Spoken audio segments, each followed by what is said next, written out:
What you call genocide, I call a day's work.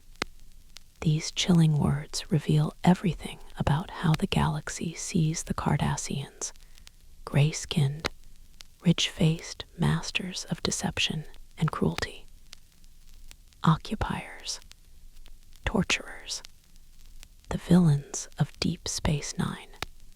But the truth is far more tragic. They weren't always monsters. Once, they were artists, poets, philosophers, a civilization whose culture rivaled anything the galaxy had seen. Then their world betrayed them, and they made a choice: embrace militarism or face extinction. Today, we're exploring the complete history of the Cardassian Union, from the peaceful Hebitians who built paradise, through the environmental catastrophe that forced them to become conquerors, to the occupation of Bajor, and finally to the genocide that nearly destroyed them. This is the story of a people who chose survival over their souls. Long before military ranks and labor camps, before the Obsidian Order and occupation forces, there existed on Cardassia Prime a civilization called the Hebitians. The Hebitians were peaceful and deeply spiritual, living in harmony with their world. They developed sophisticated solar technologies and sustainable agriculture, creating a self-sufficient society. Their art, literature, and architecture were considered among the finest in the quadrant. The dominant faith was the Aurelian way, emphasizing compassion, humility, and service. Elaborate temples dotted the landscape. Family bonds were strong. Society functioned through cooperation rather than competition. But Cardassia Prime was never easy. It orbited close to its sun, making it hot and arid. Resources were sufficient, but never abundant. The Hebitians managed through careful stewardship and advanced environmental understanding. Then the climate changed. No one knows exactly what caused it: natural climate shift or industrial practices slowly poisoning the atmosphere. Either way, the result was catastrophic. Cardassia Prime's climate underwent radical transformation. Rainforests withered and died. Grasslands turned to desert. Water became scarce. The careful balance collapsed.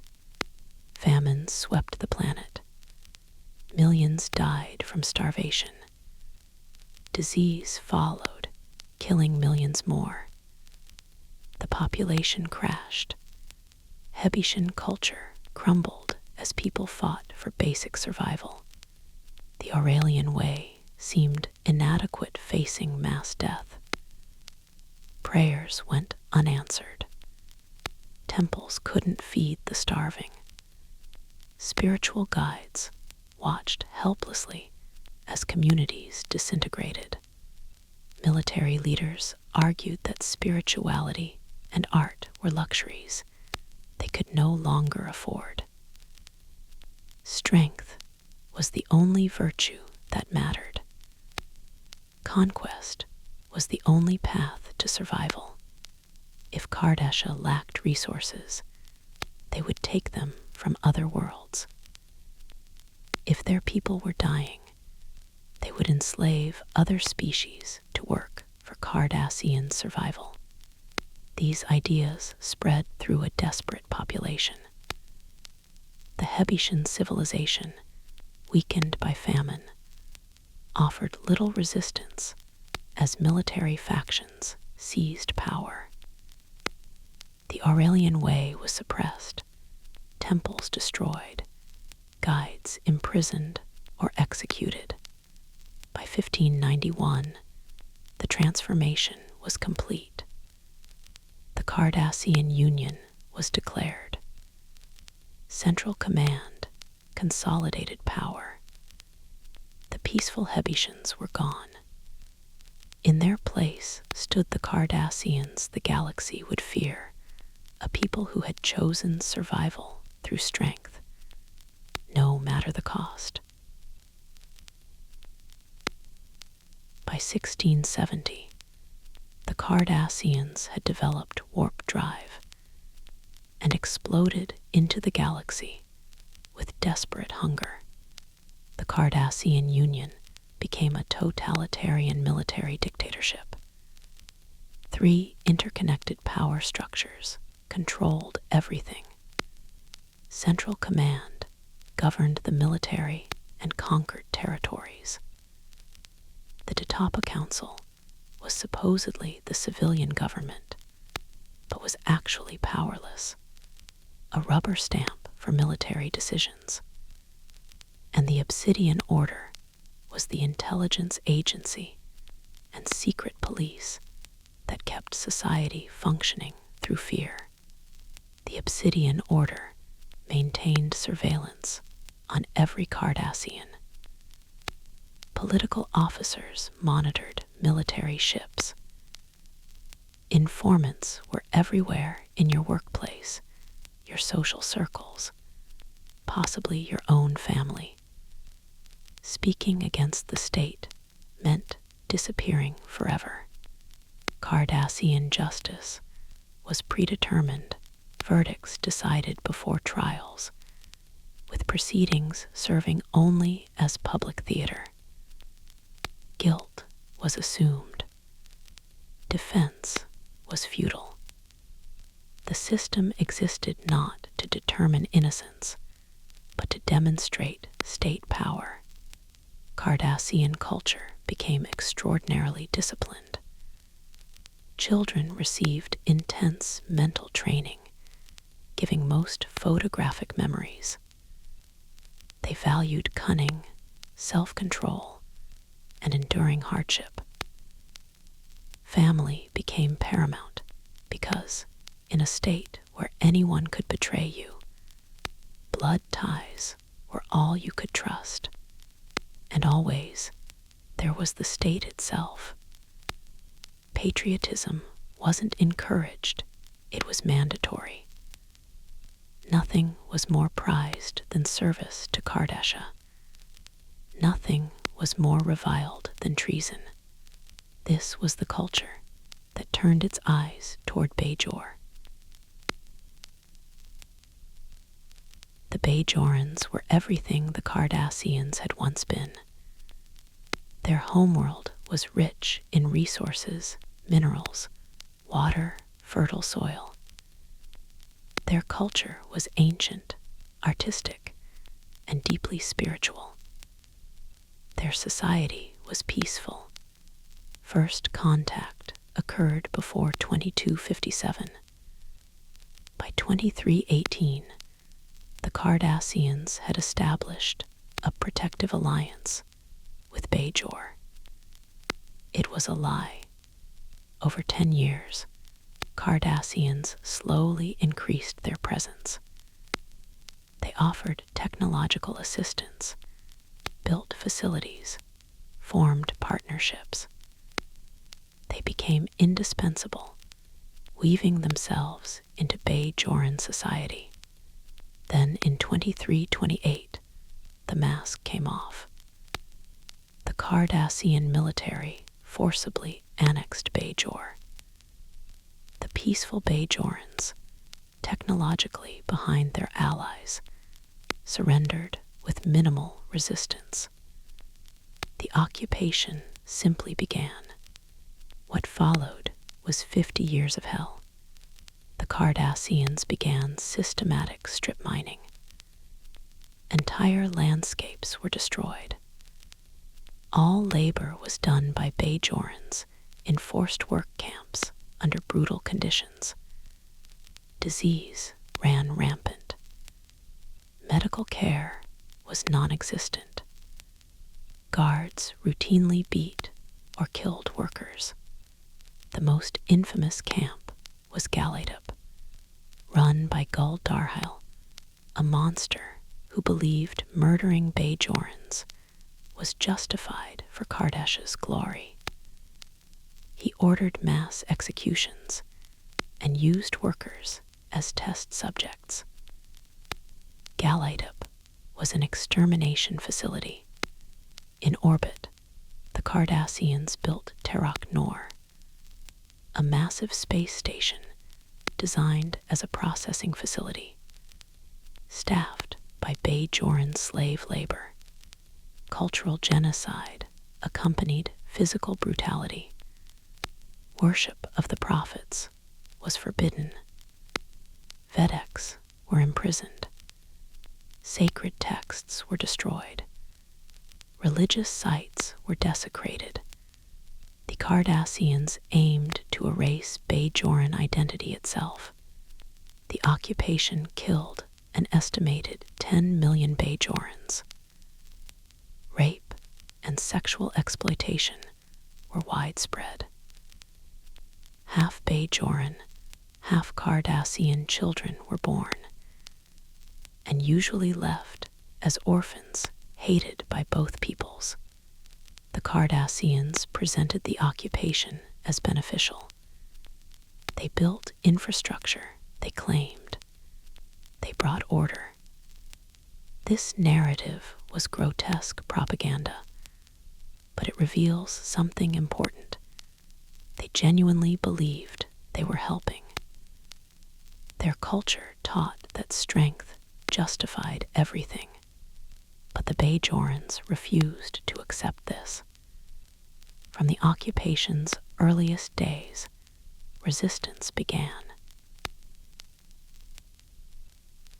The Bajoran resistance used guerrilla warfare, terrorism, and sabotage against Cardassian forces.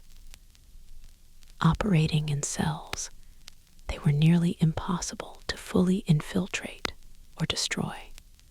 The Shakar cell, led by Shakar Edan and including young Kira Nuris, was particularly effective.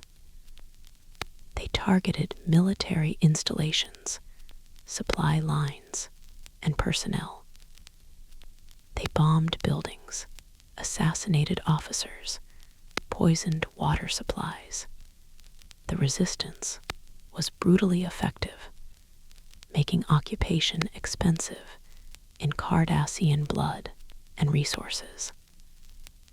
They kept Bajoran culture alive, preserved sacred texts, maintained secret shrines.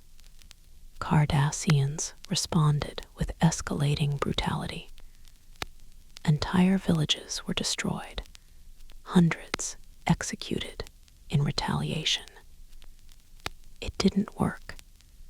Every atrocity created new resistance fighters. By the late 2360s, Central Command faced reality.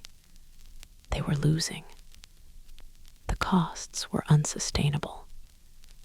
Even some military officers privately admitted the situation was untenable. In 2369, Central Command withdrew from Bajor. The withdrawal was vindictive. They booby-trapped Terok Nor, poisoned water sources, destroyed religious sites, conducted last-minute massacres. The Bajoran Provisional Government invited the Federation to establish a presence on Terok, Nor, renamed Deep Space Nine. Commander Benjamin Sisko arrived to help prepare Bajor for Federation membership. For the Cardassians, the withdrawal was humiliating. Gul Dukat, the former prefect, struggled with this failure. Returning to deep space 9 multiple times trying to prove he had been a good ruler. The delusion ran deep. In 2371, the Obsidian Order made a catastrophic mistake. Leader Enabran Tain launched a joint operation with the Romulan Tal Shire to attack the Dominion's homeworld in the Gamma Quadrant. 20 ships attacked. It was a trap. The Dominion annihilated the entire strike force. The Obsidian Order was gutted. The loss shattered the military dictatorship. Dissent exploded into open rebellion. The Cardassian dissident movement staged a coup, transferring power to the Detapa Council. The Cardassian civilian revolution promised democracy, but the transition was chaotic. The Klingon Empire, believing founders had infiltrated the new government, invaded. The war pushed Cardassia to the brink. In 2373, Gul Dukat contacted the Dominion and negotiated an alliance. The civilian government was overthrown. Democracy lasted barely 2 years. Dukat became the face of Cardassian-Dominion cooperation. The Dominion provided Jem'Hadar troops and promised restored glory. Together, they declared war on the Federation, Klingons, and Romulans. Initially, the alliance seemed successful, but Cardassians weren't equal partners. They were subjects. Vorta gave orders Cardassians followed. When the Dominion allied with the Breen and gave them Cardassian territory, it became clear Cardassia was disposable. Dukat's successor, Legate Damar, grew increasingly disturbed by Dominion control. When the Breen were given Cardassian worlds, Damar's anger turned to action. Legate Damar started a rebellion against the Dominion. The Cardassian rebellion began as a military coup, but quickly grew into a planet-wide movement. There's brutal irony here. The Cardassians who had occupied Bajor now found themselves occupied, treated exactly as they had treated the Bajorans. Damar reached out to the Federation Alliance for help. The decision was controversial, especially for Bajorans. But strategically, the rebellion could win the war. Colonel Kira Nuries, survivor of the occupation, former resistance fighter, was assigned to train Damar's forces in guerrilla warfare. The oppressed became teachers, showing their oppressors how to fight for freedom. The rebellion spread across Cardassia Prime.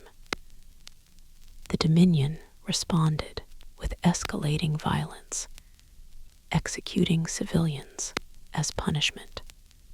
During the final battle of Cardassia, rebels organized a planet-wide blackout.